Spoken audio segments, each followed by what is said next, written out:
talk about antibody structure and function, which is chapter 5. And I've called this unit soluble immune proteins, but I did that just because it's a nice catchy way. It's a nice way to globally group what it is we're talking about. Oh, let me record. This meeting is being recorded. So antibody structure and function as a part of our new unit, soluble immune proteins, but do understand that not all, there are some proteins, there are antibodies that are membrane bound. We'll refer to receptors for antibodies that are membrane bound when we talk about complement and cytokines. So we're using the term soluble just as a way to give a global grouping so that the chapters kind of worked well together. And you are coming to terms with the basics of innate and adaptive immunity. And so antibody structure, I think, works as a logical continuation of that. More detail for the next unit, but still good.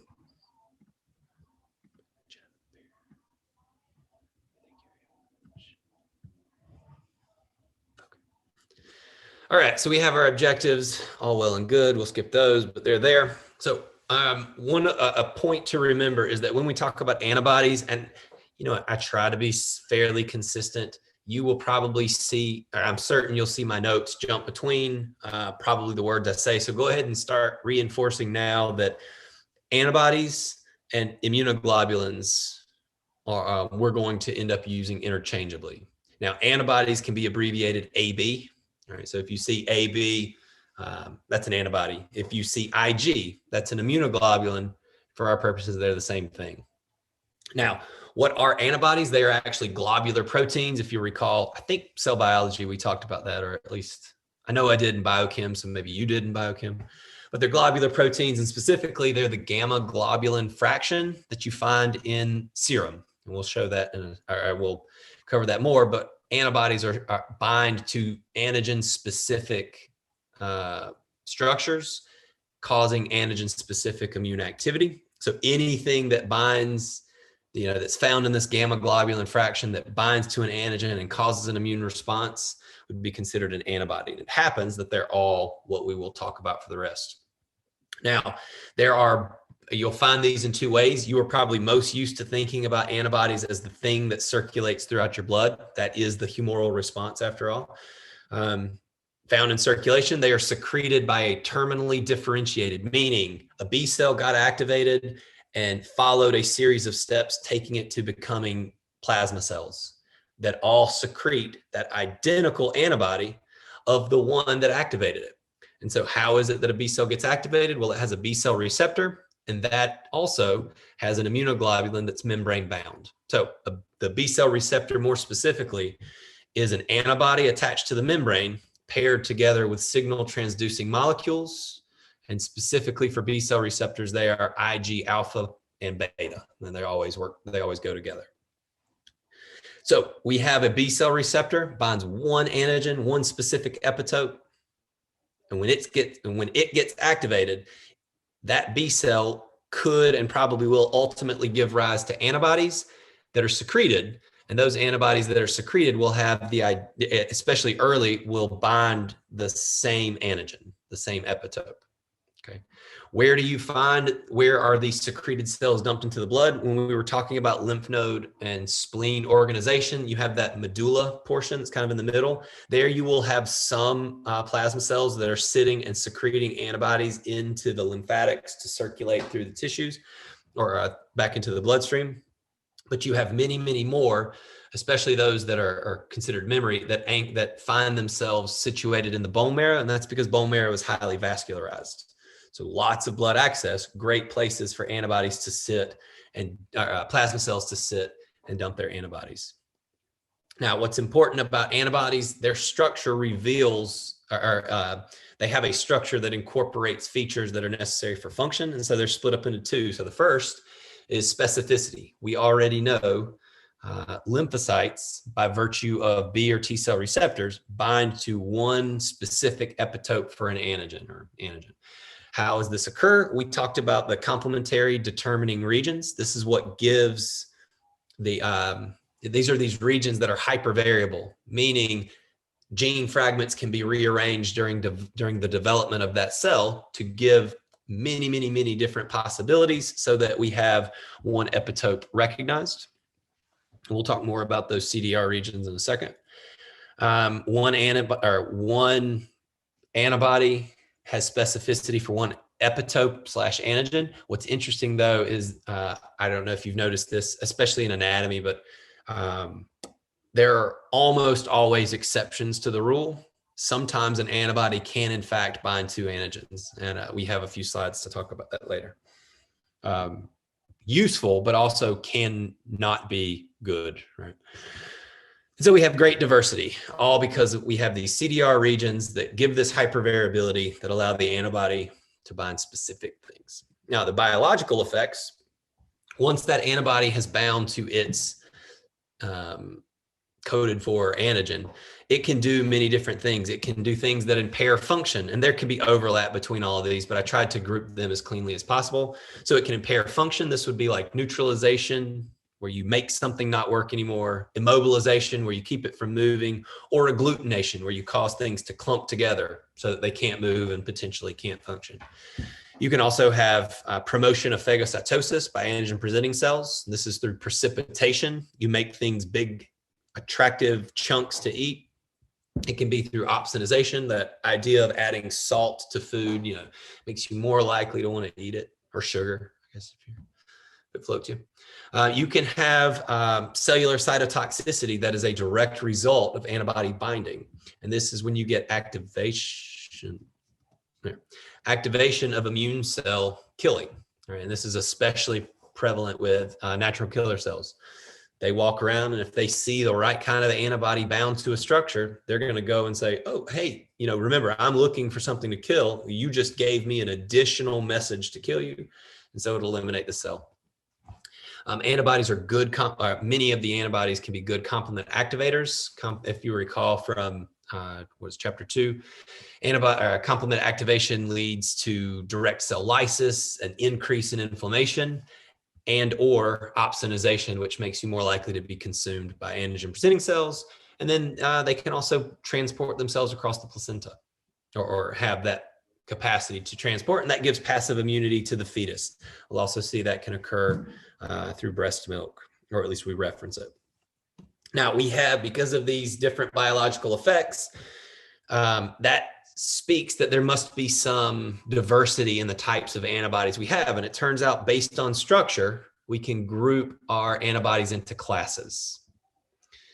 Now here's a summary from my other text, Kubi, that there's a little bit more, like degranulation is part of that cell killing activity. This just gives a nice visual representation of what some of these things mean. You can see agglutination, since an antibody we know, but we'll see again, has two places to bind antigen. It can bind two different structures and hold them together. And if you have numerous antibodies doing that, it starts to form that clump. So this is it can be, an interesting thing. Here's our natural killer cell doing ADCC, which is antibody-dependent cellular cytotoxicity. So how is it that that antibodies were isolated and characterized? Game-changing. Secreted antibodies, again, are found in the serum. And so if you follow the blue line here, this is a normal patient, a normal condition. Everything's fine. And what you find is that when you do electrophoresis of this serum fraction, you probably all are aware, but we'll repeat it just in case. Serum is the soluble portion of the blood, which is plasma, no cells, that has been allowed to clot. So whole blood is cells plus plasma, and plasma is serum plus clotting. Right? So you allow plasma to clot, you get serum out. And when you run that serum on electrophoresis, you get collections of proteins that are kind of grouped together by size. Albumins, alpha, 1 and 2, beta, and then there's a small little bump down here. Now, again, this is a normal person. And so what is in this small little bump? What was observed is that if you took patients, or and in this case, it's like animals, but if you took these animals and you had given them multiple antigen exposures, you kept giving them, I don't know, some antigen.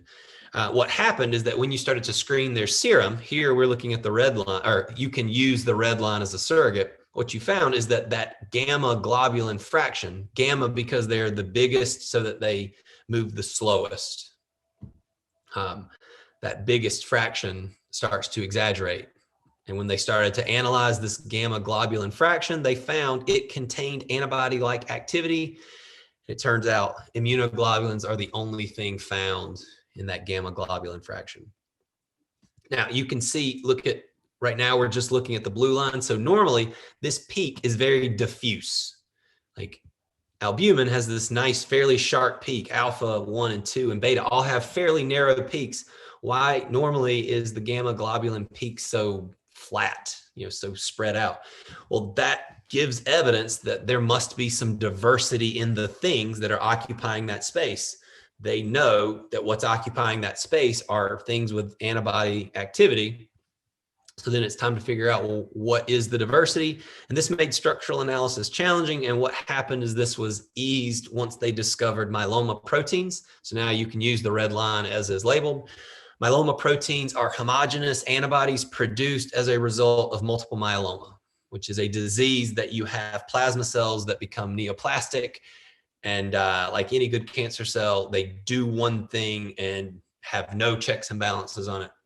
And so these myeloma cells produce lots of identical antibodies. And that's why in this multiple myeloma patient, you see, again, a very narrow peak. And that's because there's lots of identical things there. And what they found is that in using these sera, that they could definitively bind antigen, which confirmed that the gamma globulin fraction is the antibody or the immunoglobulin, all because they had patient samples, et cetera, that had a lot of the identical thing in it. So they were isolated. The characterization process is beginning. Well, how is it then that you can figure out the structure? Really, this started in earnest in the late 50s. And really, especially early, a lot of it is break it apart. And depending on what kind of fragments you get can inform you, maybe you start to piece together how to put it back together, right?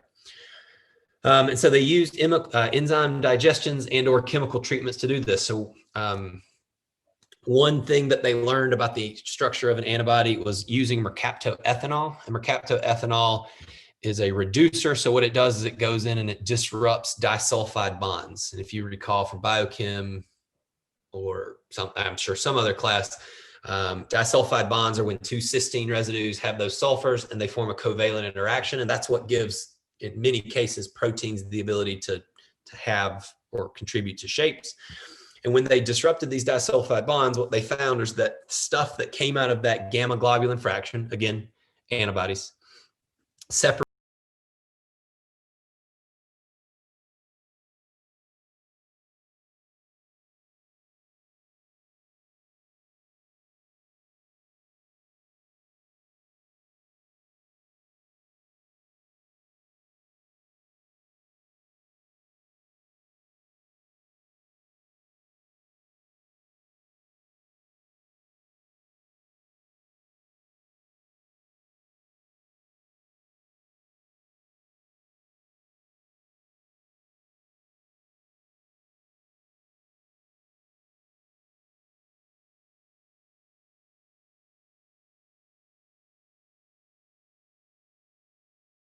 bonds holding it together. And so it gives you this characteristic two-dimensional Y shape.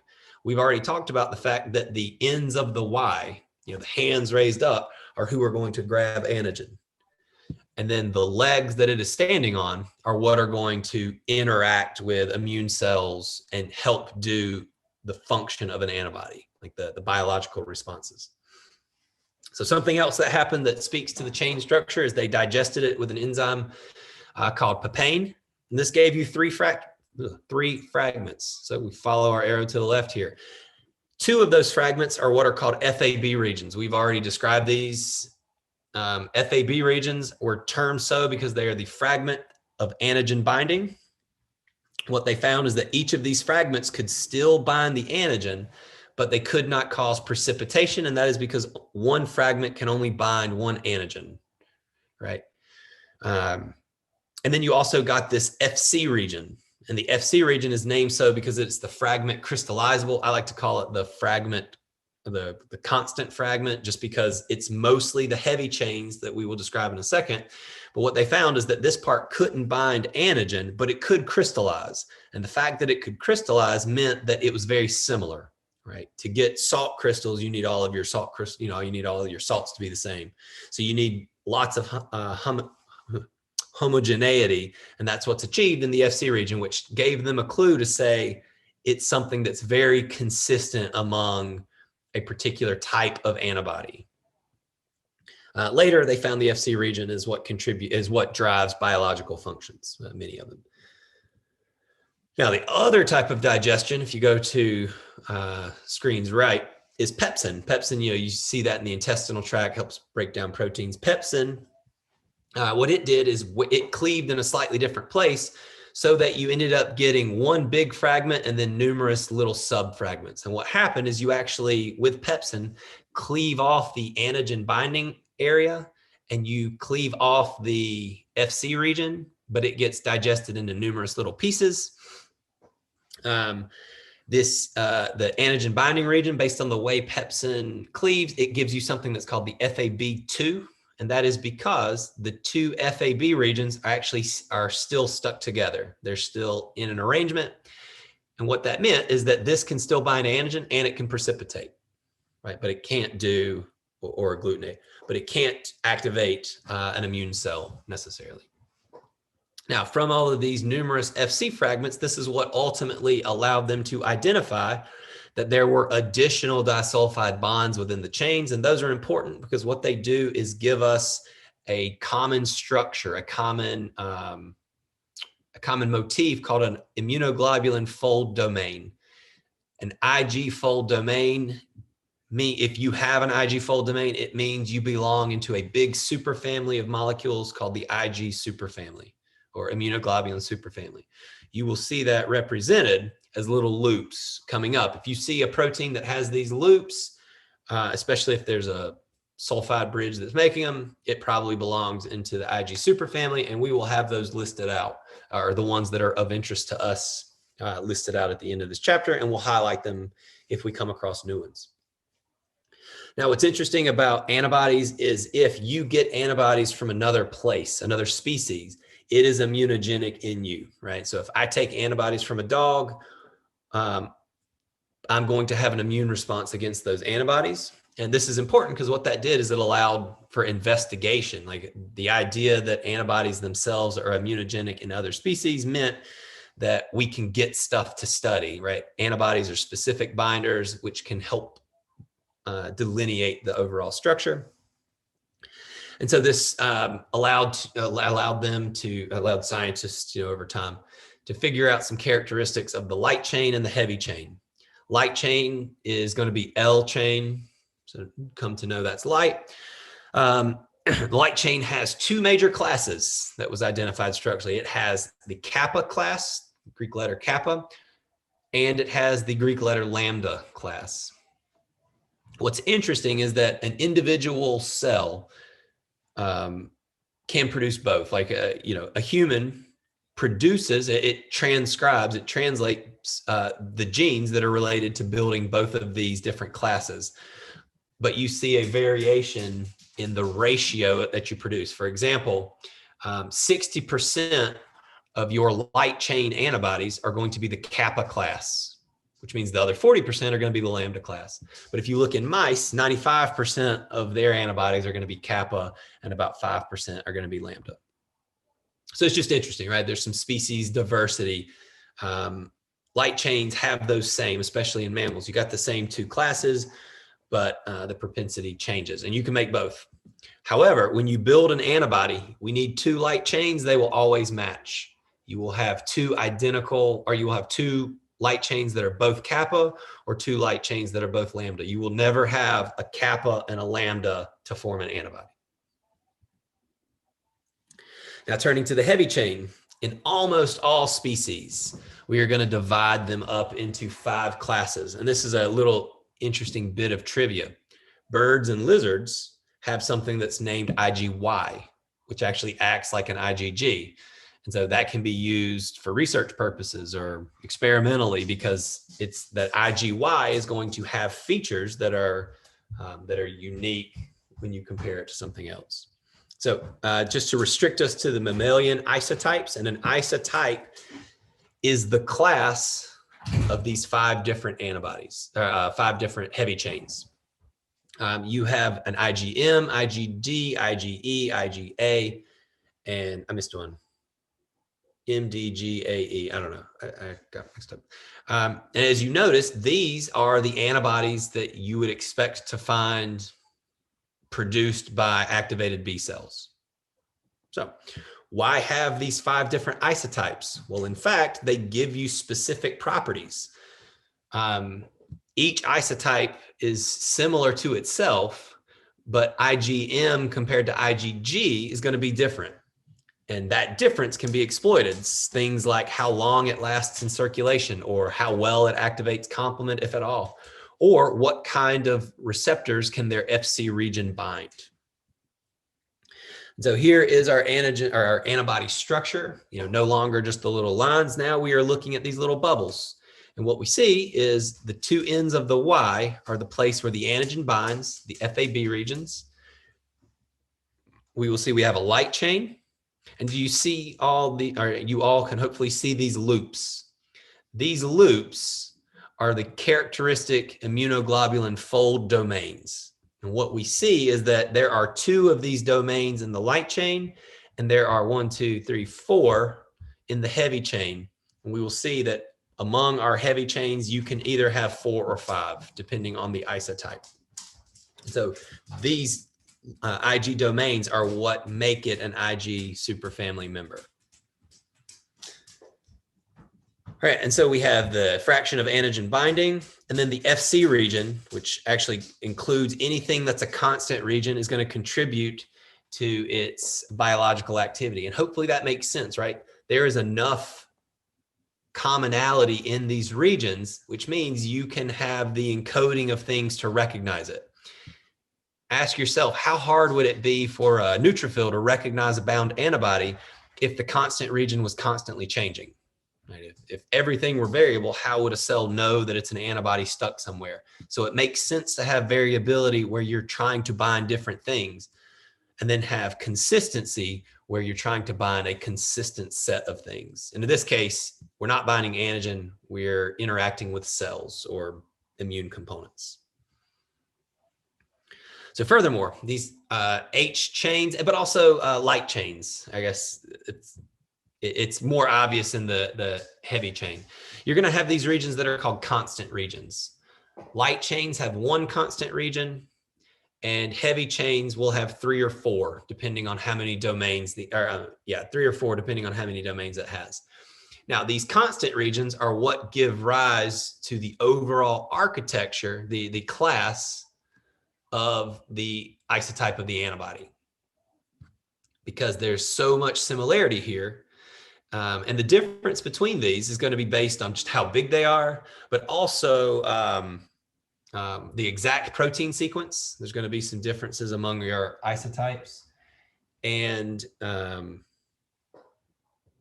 much, like the different degrees to which there's glycosylation, so different carbohydrate moieties that are added. So you're going to have those differences. Now, there you have 5 classes, which means we actually have 5 distinct heavy chain genes. So we had 2 genes for our light chain isotypes, and we have 5 possibilities for our heavy chain isotypes. And this is where we get the IgM, or whatever, the Ig letter. They are named such because the gene is named with the Greek. So you have the mu chain, which if that's the one that's expressed, you get IgM. Gamma chain, IgG, we all see that. And these Greek chains were based on migration, like how big they are. Or is that right?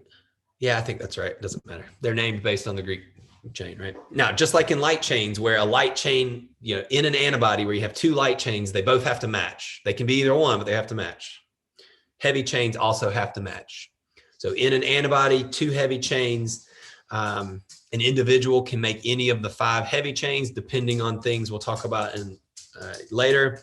They all have to match. And the example to this is an antibody will have to have 2 alpha heavy chains, which makes it an IgA antibody, or it has to have 2 mu heavy chains, which makes it an IgM. You cannot have one heavy chain be alpha and one heavy chain be something else. So I'll ask, but I assume you're all nodding your head. Heavy chains and light chains have to match the other heavy chain and light chain. And the crowd said yes. All right, so if you put it together, if we were to take an IgG class, right? So we know if I said you have IgG, which heavy chain is expressed? It has to be the gamma heavy chain, right? Because it's IgG, that means it's its isotype.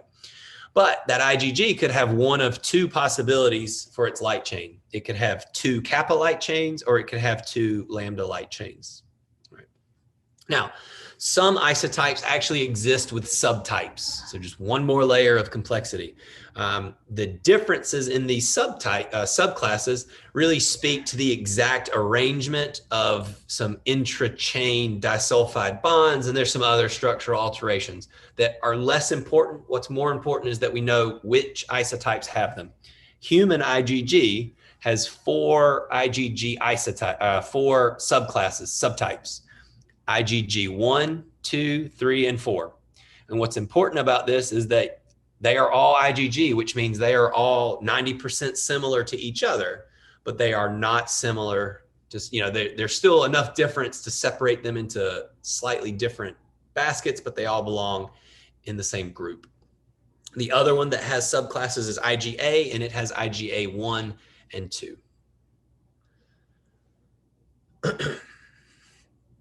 All right, so these loops, these intra-chain disulfide bonds are what give us our Ig fold domains, right? So we see there's this disulfide bond, and then we have a bunch of amino acids that are kind of looped out. And what they do is that in these structures, they loop at regular intervals. And actually what that does is it allows them to fold into compact globular domains such that light chains, again, have 2, 1, 2, and heavy chains have 4 or 5, depending on the isotype. 1, 2, 3, 4, and some of them will have a 5th. Now, what's important about this is that on both the heavy and the light chain, you mark the domains. The domains that are at the antibody binding region, or the antigen binding region, are called variable domains. Remember, because they have these complementary determining regions that experience lots of mutation, or that can experience rearrangements, so that we get unique antigen epitopes among our different antibodies or B cell receptors or whatever. So that makes sense, right? The nitrogen terminus N, so the part that's going to bind the antigen, is going to be the variable region. And the way you would name this one on the light chain is the variable light chain. And this one would be the variable heavy chain, right? Makes sense. And you're going to have 2 of each because we have 2 of each of those chains. For the second and beyond, those are the constant regions because they have a more consistent amino acid, right? They need to interact with things of the immune response, so they need to have some consistency to them. How you would name these, you would have the CH1 region, right? The constant region on the heavy chain, and it's the first. On the light chain, you would only have one, so it would just be called constant light chain, right? So 2 domains on the light chain, and then you just name them in that way. Constant heavy chain 2, constant region heavy chain 3, such like that. What's also important about these is that the specific domains allow, and the way that they are folded is they have hydrophobic regions that actually allow them to pair off, that help hold the domains together so that you get not only a hinge holding everything together, but your variable regions align together on each chain, and then your constant regions align. So constant heavy chain 3 will always align with the other constant heavy chain 3. So it gives a nice uniformity to the antibody structure. Now, there is a hinge region. I think I referred to that again. And this hinge region is important because what this hinge region does is it gives us a shape that allows it to accurately bind antigen. and produce effects. So the antibody region here, the hinge region is always located between the first heavy constant and the second heavy constant. Right, so this is the hinge. You could also think of the hinge as being between the FAB region and the FC region. Now, the hinge can vary in length. It depends on the isotype because we are talking about the heavy chain. So different isotypes can have different lengths. And typically they have two predominant amino acids in some combination. They have cysteines, which allow for the hinge to disulfide bond with the other, have our two heavy chains interact with one another. And they also have a lot of proline. And I don't know the degree to which you talk about this in your biochem, I think over the summer. Proline is an amino acid that forms a ring structure. It's a ringed amino acid, which actually makes it very crappy to fold because it creates weird kinks. It doesn't like secondary structures like many of your other ones do. So what happened is by having this hinge region with a lot of prolines, it actually prevents these hinge regions from actually doing any folding. And so what it does is it creates kind of that standing Y shape. So now the FAB regions are, quote, fixed. They are going to be sticking in different directions and they're going to be sticking away from the FC portion. And what this does is it allows maximal or optimal antigen binding for its specific antigens and minimizing the steric hindrance. Because imagine if this were not as rigid and this could fold, you could have your two FAB regions turn into each other. And then that limits the antigen, that limits the optimal antigens. Or what if your FAB region folded over on top of your FC? Now somebody is going to be affected and that's going to limit its activity. Now the variable regions, those parts where the antigen binding occurs, this is where you have lots of variability, and that variability is what gives you all of the diversity of your adaptive immune response. And this arises from gene arrangement. So you have a certain sequence of genes, related to the heavy chain variable places, and those little gene fragments can be mixed and matched. That gives you diverse function. Now, even within those variable regions, you also have three areas in each chain, in each variable region, I should say, that are considered hypervariable. We've already defined these as the complementary determining regions. Here, not only is it variable, it is ultra variable from gene rearrangement. Just mix and matching all over the place to get all of these different different specificities during development.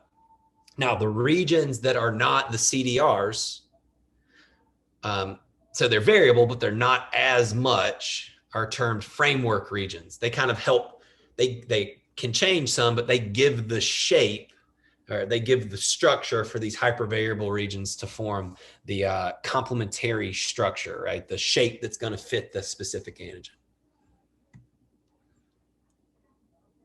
Now, the CDR regions, if we were to just look at them like this, right, you would expect they're just sticking out. But that's not what they actually look like. They don't just project straight out. What happens is that there is folding that occurs in these variable regions such that you get the CDR regions that come into much more intimate contact. They come closer together, and collectively that folding, and here we're looking at the light chain CDR region 1, 2, and 3, and the heavy chain CDR region 1, 2, and 3, and they fold in such a way that they create the pocket or the cleft that allows our epitope, our antigen, to bind.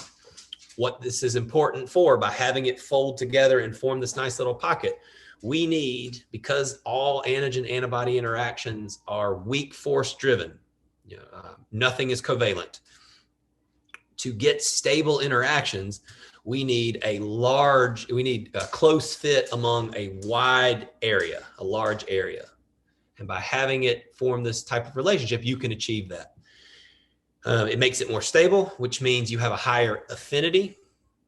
And better affinity means the antigen is more likely to stay in that antibody's binding site, which means you're more likely to get a biological effect. That's why we don't want covalent interactions, because we only want the things to cause an effect that fit. So if we were comparing two antibodies, what we would observe is that you could have different antigen sequences, or antigen specificities. All right, that makes sense. That means the CDR regions are going to be slightly different. Yeah, okay. They're gonna have variability, hypervariability in the CDR. That's fine. Yeah, great. You could also have similar sequences within the CDR regions, although not identical, but they're similar. You would expect to see similar specificities, and that's true, right? Minor mutations from one CDR to the next will slightly tweak the epitopic specificity. But it's also true that you can have two antibodies with different CDR regions that bind to the same epitope. And that is because epitopes, a number of amino acids or sugars or whatever it is, are not necessarily restricted to one antigen. You might find the same epitope in different places, but likely what will happen is that even though you have two different CDR sequences that are binding the same epitope, because those sequences are different, they are probably going to have differences in the ability to form those weak force strengths, which means you're going to have two antibodies that bind the same epitope or very similar epitopes, but they bind with different affinities.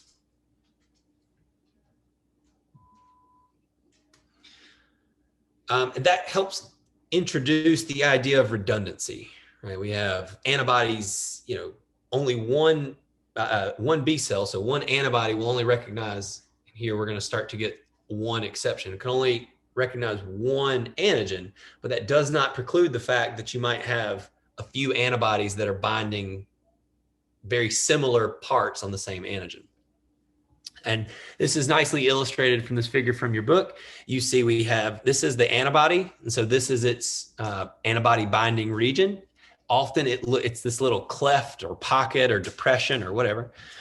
Now, sometimes, in this case, we're going to look at antigen 1. It's going to be able to interact. This is a hapten, right? So it's small. It needed a carrier to get going. So this hapten is being responded against, and it can fit in the depression, but interestingly, it doesn't occupy the entire site. What could happen is that antibody might also interact with another antigen that is better able, or that is able to combine into the other parts of that site. And so what you get is you might have some cases where one antibody can interact with two different antigens as a consequence of the fact that it has that shape, and it might have a larger area which increases its affinity to something else. And so what's interesting about this is cross-reactivity. And why do this? From an evolutionary standpoint, likely it means you have a chance that one antibody will be able to bind two different antigens, right? So you have more coverage over your antigenic challenges. And that kind of makes sense, I hope. But think about, that could also be problematic, right?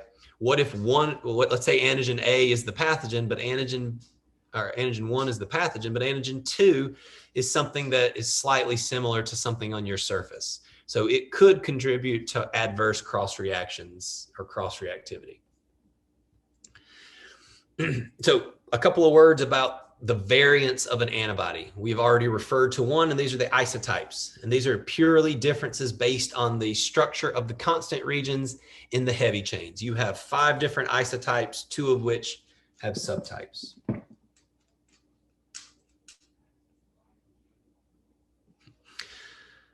Why have isotypes? So that you can mediate different functions, right? IgG antibodies do different things than, say, IgM, and that gives you diversity. It allows for different types of responses all to the same antigen, right? Because what happens is when a plasma cell starts to produce a different type of antibody, it keeps the same antigen. It's binding the same epitope. Now, it might learn to bind it more strongly, but it's still binding the overall same place.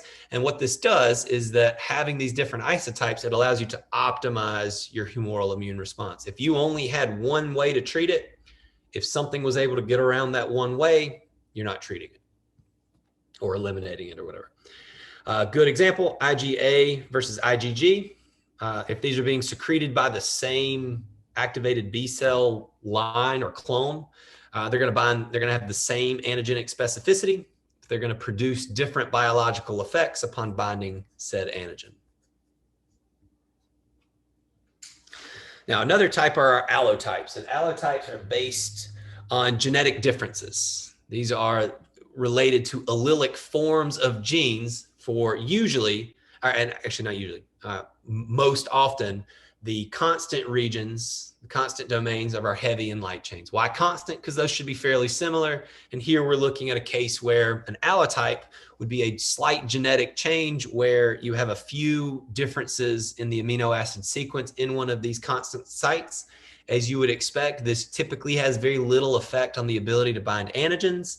And it's more interesting to follow Mendelian inheritance, right? Because these types of allelic mutations are often Mendelian in lineage. So that's what an allotype is. Slight differences, you can help determine inheritance patterns. Now, one that is sometimes a trip, and this is what took me the longest to write because I wanted to do it in as few words as possible, but still carry it home. And this is the idea of an idiotype. Now, an idiotype is an antibody that is produced as a result, or it's an antibody produced that itself binds to another antibody. Most of these idiotype antibodies bind to variable regions. So we can have IgGs, but they're going to bind idiotypes, so they're going to bind other antibodies. Why have, or they bind, I should say, bind different antigens, right? We have IgG, they have different variable regions. And in this case, the idiotypes will produce a response called an anti-idiotype antibody. Right, we're going to bind the antibodies that are binding to something. Why do this? It looks like this plays a predominant role in helping to turn off an immune response as it's going. Recall, we want an immune response, but eventually we need that immune response to slow down, turn off. And these idiotypic antibodies seem to be able to do that. Now, depending on where this idiotype is binding, it may or may not actually affect antigen binding. And here we have the case in panel A. We have an idiotypic antibody that is actually binding into the cleft. It's binding into the epitopic region, and that will prevent the antigen from being able to occupy it, rendering this antibody ineffective. A different idiotypic antibody, instead of binding in the cleft, it might bind a part of this framework region. And in this case, the antigen could still bind, and so that this antibody is not necessarily rendering this antibody ineffective. And your book nicely puts those three variants side by side. Now, the variants you're going to come across most, isotypes. And honestly, those are the ones that we will refer to from henceforth, but know that allotypes are individual genetic changes. Somebody asked, can an anti-antibody be foreign or made from self? What's interesting is it seems like as you have antibody responses, you probably make an antibody response against your own antibodies because you have those variable regions. And that's the part where it seems like it might play a regulatory role. It's very minor, right? Very minor. But if I were to go and inject foreign antibody into me, I would produce idiotypic antibodies, but they would be against a foreign non-self antibody. Yeah, that's what's interesting about having this really variable region, right? The immune system's not going to recognize it because it's never the same or very, very seldom the same. That's a good question. It's a little bit of almost, sometimes you have to use circular logic, and that's okay. All right, so what we're going to do now, not all the way to the end. Yeah. Oh yeah, I introduced a dog. Yeah, I'll see if I can get her before we leave. I'll hold her up and let you see her. She's old and cranky sometimes. I had a colleague who put that in their syllabus. If we're on Zoom and your dog or cat or animal interrupts, you have to show it and let us ooh and ah. All right, so we're going to go through our 5 isotypes. It's a rule. Yeah, I just saw it. Our 5 isotypes. What we're going to do is just talk about what it is they do and some of the specifics about that antibody in the circulation, that isotype. So let's start with IgG. Why do we start with this one? It represents most of what you're going to find. It's the antibody, the isotype that's prevalent in blood, lymph, cerebrospinal fluid, peritoneal fluid. You find it in a lot of your internal spaces, right? extracellular, intravascular, extravascular. You find it in all those fluids. Now, its molecular weight is about 150 kD. And I've just listed this here, but you will only see, I will talk about the heavy and light chain KDs just once. What you want to know is be able to organize our antibodies in different ways. And I meant to get this down. There is a table in your book. I didn't take a picture of it because none of the pictures look good. So I just refer to it is table 5.2.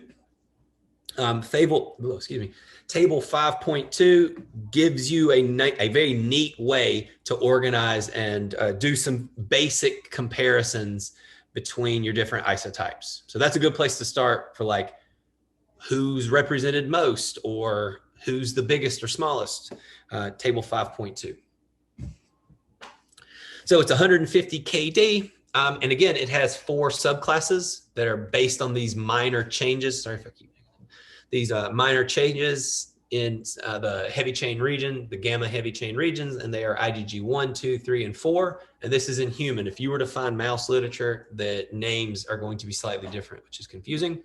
The subclasses are named in the order of abundance. So you have much more IgG 1 than you do 2, than you do 3, than you do 4. What's interesting, as you compare these subclasses between themselves, they are 90% similar to each other. But if you were to compare one of these IgGs to an IgA, they're only 60% homologous. And we're ignoring the variable regions because that can be obviously variable. And so these subclasses differ in their chemical and biological properties. Another table to refer you to is table 5.3, which looks specifically at the differences among the human IgG subtypes.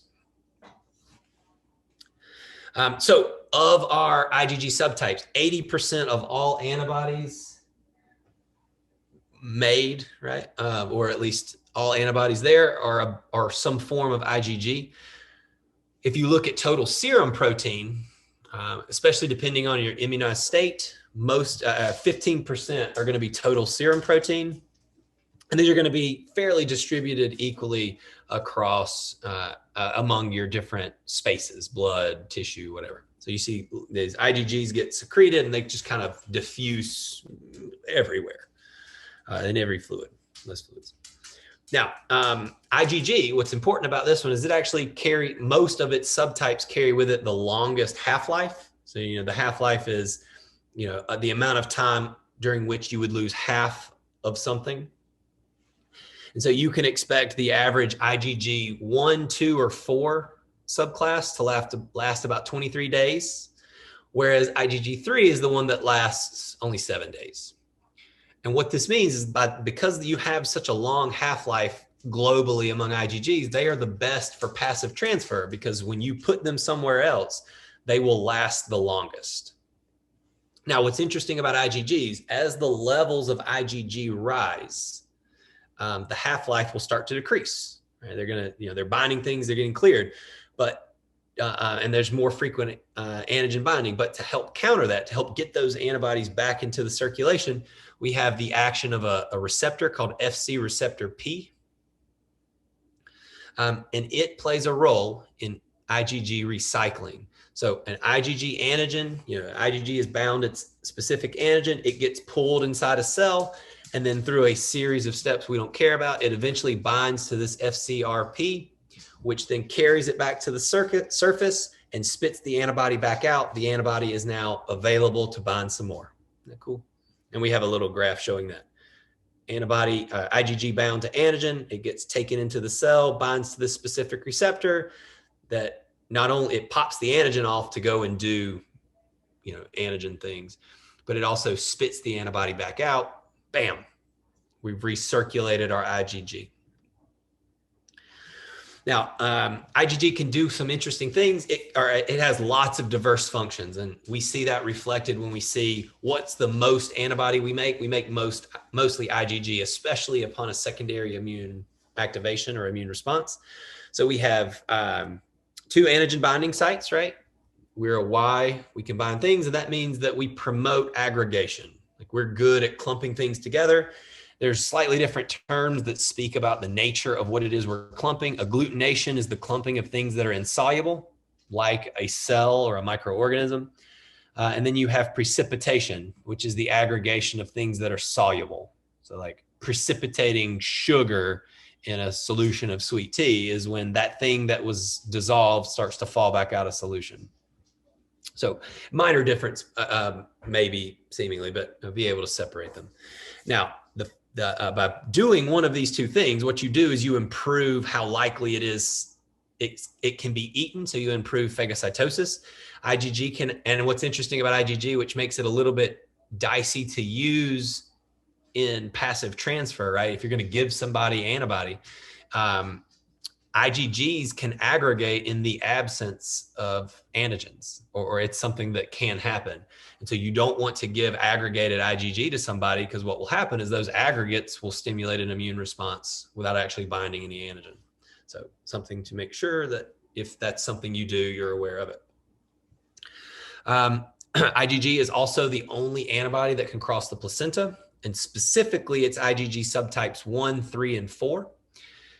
This is mediated by another receptor here called FcRn. You can think here the N can stand for neonate. That works. And Fc receptor N is expressed on placental cells. And what happens is that these Fc receptor Ns on these placental cells bind IgG, bind the Fc region of IgGs 1, 3, and 4. It can bind them, and then that receptor will actually pull them and put them into the fetal circulation. So it captures it in the maternal, and it transcytoses it and puts it in the fetal circulation. As you might expect, this is what provides protection to the fetus as it develops, because the fetus has a very weak immune, bordering on none. There's a point where it starts to make some antibody, but it relies on the antibodies of the mom for protection. And it's well characterized that abnormalities in this can result in fetal infections. What it can also cause is the reason you all have heard of erythroblastosis fetalis, or hemolytic disease of the newborn. And that's where you have a second child in a mother who is Rh negative and had an Rh positive first child. And if the second child is Rh positive, those IgGs, which would be the second response, would be able to could cross the placenta should they develop.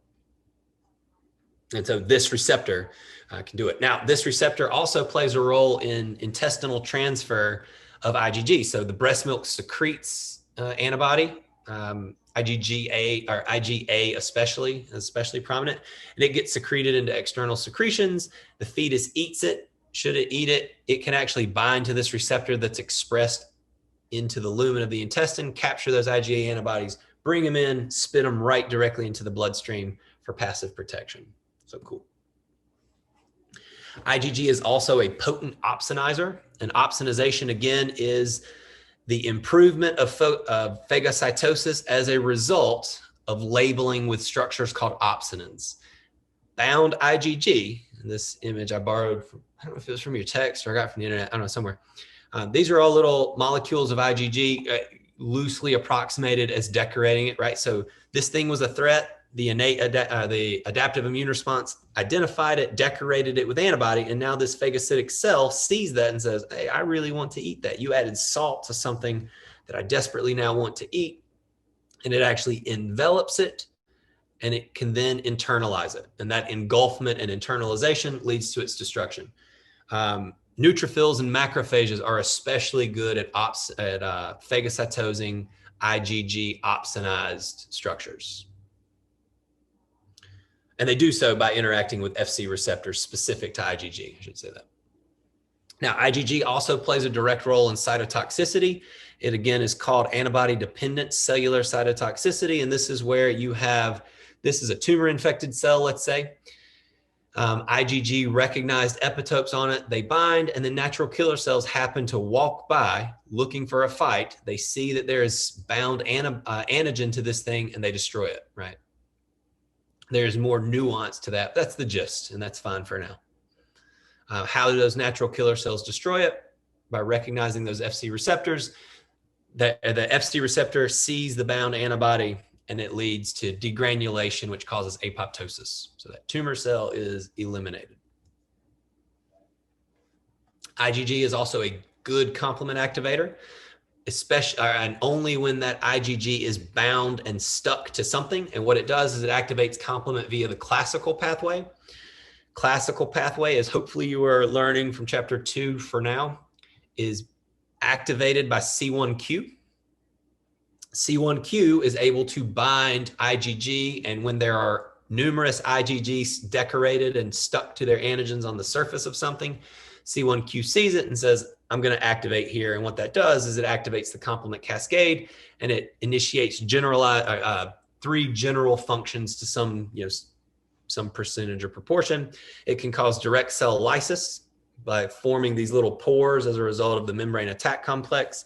It can lead to itself can be opsonizing and lead to increased phagocytosis. And that's because not only is IgG an opsonin, but the activation fragments of complement are opsonins and make it more attractive to eat. They can also cause potent inflammation, and that's through production of these activation fragments that are different called anaphytoxins. Now, IgG is also sufficient at neutralizing and immobilizing. Neutralization is when IgG binds to something, it keeps it from doing its activity. This is probably best illustrated with the neutralization of toxins. So, and we know that clinically, because if you have tetanus poisoning or botulinus poisoning, you can receive IgG to inactivate and neutralize the toxins so that they no longer have their function. You can also neutralize viruses, and that's where IgG binds to epitopes or antigens that are related to the outside of the virus. And in doing so, they can prevent that virus from attaching or penetrating or coming out from the other end, right? You can prevent it from shedding and being able to infect other cells. So neutralization is to prevent it from doing its normal function. Immobilization is just what it sounds. If you have IgG binding to proteins or epitopes related to bacterial or pathogen movement, it prevents their movement. And what this does is it minimizes their ability to spread, but it also gives you more opportunity for other parts of the cell to agglutinate, phagocytose, activate complement, etc. Now, our IgM is so we talk about that second because in the scope of all of our isotypes, IgG is maybe the most important, or at least the most recognized. IgM would probably be the second, and that's because it's the first antibody produced once a B cell is activated. As soon as a B cell gets activated, as all of the other events are happening, it's going to start to make some IgMs. It is very high in its molecular weight, 900 kD. And that is because IgG almost exclusively is, for our purposes, it is in a pentamer, which means you have 5 distinct antibodies. So in a pentamer, you'd have 10 heavy chains and 10 light chains, right? So we have 5 antibodies that are joined together with a J chain. And a J chain is a structure that you only find in multimeric antibodies. And in this case, the J chain allows or permits the formation of disulfide bonds that hold those 5 distinct antibodies together to form the pentamer. IgM is different from IgG in that it has a 4th constant domain of its heavy chain. So you can see here, it has 2 in the light chain, variable and constant, and then it has 1 variable heavy chain, and then 1, 2, 3, 4 constant heavy chain or heavy regions, heavy domains. What's interesting about IgM, you look at this and you say, oh, well, it can bind 10 antigen binding sites. In practice, it's probably not that many. You can find literature that disputes or that goes into this more detail, but for our purposes, we'll just know IgM exists a little bit more planar. So it's a little bit flat, which kind of makes it hard to bind all 10 at one time. And so instead, we would operate that it can bind more than the normal antibody, 5 antigen binding sites or so. So just know it can bind more. And also because it is so big, it can cross-link antigens that are farther apart, right? If you compare that to, since IgGs could bind the same, but they wouldn't be linked together. Or they can't span the same distances. Now, what does IgM do? It's predominantly a serum antibody. It has a fairly short half-life of only 5 days. Unlike IgG, it is not a good neutralizer, and this is likely owing to just it's big and slow, maybe. So it doesn't do a good job of neutralizing toxins or viruses. It has a monomeric form, but this is what we've already talked about. The monomeric form of IgM is the antigen binding portion of the B cell receptor. So when we see that B cell receptor that's an antibody on the surface, it's usually an IgM. We will see there's sometimes it's something else. Now, IgM, because it's the first thing produced when a B cell gets activated, it's considered an early line of defense against bacterial infections or just infections in general, but it's a first line because it's the first produced, and it turns out it's good at activating complement. You could argue it's one of the best at activating complement. Now, there are Fc receptors that promote other functions. And the Fc receptors are going to be binding the specific Fc parts of IgM. Now, IgM activates complement, and that's, again, because it's pentameric, it's robust at activating complement, and that is because one bound IgM can actually have 5 complement binding sites, and these can also be called complement activating, or what gets used a fair amount is complement fixing, which means to take the complement system and activate it at this site. Bound IgM is able to activate the classical pathway just like IgG activates it, which means it's C1q and it leads to those same consequences: inflammation, opsonization, and lysis. Now, IgM gets used in the neonate and innate immunity, but a little bit differently, right? It turns out there's no placental transfer of IgM. It's just too big. Doesn't have the right receptors that can bind it and pull it across the placenta. But what's interesting about it, it is produced in the neonate. It is the only antibody produced by the fetus, usually beginning at about 5 months gestation, but it doesn't produce a lot of it. And it's not a very rigorous antibody. Like, it's not a good binding antibody. It's just producing these that just kind of bind the general things that might be bad. If you have a fetus that is showing elevated fetal IgM, that is likely evidence of a perinatal infection, among some other complications. Following immunization or a recent antigen exposure, you're going to produce, it's the first one that's made. So even, once you see antigen, you're going to produce IgM first. And I did put in a point here because it's something I studied as a part of my grad school, so you get to hear about it. There are IgM, and they're called natural IgM, that are secreted by a specific type of B cell that we might get into some other time, but they're innate-like, which means they produce IgMs that bind things that are generally considered bad. And they act like an innate immune system component. And what's interesting about these, it appears as if they help protect against some of the common pathogens or ubiquitous pathogens, maybe. Sorry. And, but they also promote injury. And specifically, I studied it in the context of stroke, and our lab studied it in the context of ischemia reperfusion. But it turns out these natural antibodies can also bind structures, and this could play a good role too, but they bind things that are considered self, but self things that are not typically expressed on the outside. So in the case of ischemia reperfusion or stroke, you have endothelial cells that get stressed and they start to die, or they show things they normally don't show. And these natural IgMs just so happen to see them and can bind them and can promote injury. The thought is that the purpose is to help clear those damaged cells. It seems like in the liver, it assists in clearing it. So we could do a research talk another time. It's a good point to just bring this up because we'll show it again. Here is our primary versus secondary response. And for right now, we're just focusing on spike of IgM and the spike of IgG. So you see the antigen immunogenic stimulus A, and you're going to have a period like that adaptive immune response needs to get going. And then you're going to have IgM produced first as those B cells get activated. And then IgG will start to be produced. And what's interesting is that as IgG is produced, IgM goes away, right? Because we're starting to switch to something. IgG is a little bit better, right? It has more functions. And then eventually you clear it and it goes away. And then some other time you see re-exposure to that stimulus. And in this case, we produce IgM more quickly, right? That's what we would expect. Second Second pass is a faster elicitation of it. But we see the IgM response is fairly consistent. You make about the same upon re-exposure, but you compare that to how fast we make IgG and to the magnitude that we make it, right? And this is where you see IgG as being the primary antibody produced upon re-exposure or re-stimulation with an antigen. Now, IgM is good at agglutinating, and I believe this is the last slide that we'll stop at, and we'll finish this next week as we introduce cytokines.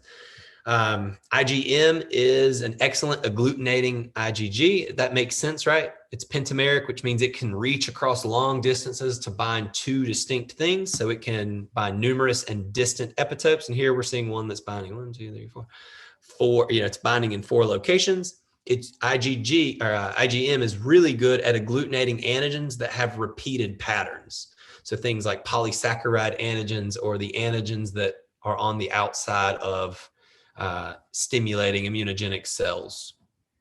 These IgMs are also where you see the isohemagglutinins, and these are the naturally occurring antibodies. So they're IgM, but they're naturally occurring and they are directed against the ABO sugar groups of red blood cells. Where these pre-existing antibodies seem to probably arise is from bacterial exposure, because it turns out some things bacteria express are fairly similar to the sugar moieties of these ABO, the ABO group sugars. And so if you are B type, your body will screen out any IgM or any B cell that would be reactive. So you're not going to have any IgM against B because you have that and it will eliminate that, but you don't have A. And so that's not going to be screened out because the body's going to, it's going to see the bacteria that also happens to resemble A. And so should you get type A blood, you're going to have a hemolytic reaction to it. And that works, if you're type O, you don't have any antigens. So you are going to respond against, did I get that right? Yeah, you're going to respond against all of them. Yeah. All right. Oh, and sometimes I get asked, what's the difference between hemolytic disease of the newborn and blood type reactions? In principle, they're the same, but they can be mediated by different antibodies. Hemolytic reactions as a result of blood type mismatching are IgM, the isohemagglutinins. Erythroblastoma fetalis is a result of previous exposure. So that's going to be IgG that tries to cross the placenta. If you have a fetus that's a different blood type, there is no risk because those IgMs are just too big to cross the placenta. So you don't worry about that. But instead, you would want to make sure you knew the RH thing. All right, I think that's a good stopping point. Let me stop sharing. Let me stop recording. The recording has stopped. Bingo. So you all enjoy the antibodies. Enjoy your weekend, especially once you've taken your test and it's over. But again, remember, I want you to enjoy anatomy. So I don't want, or anatomy, immunology. Yeah.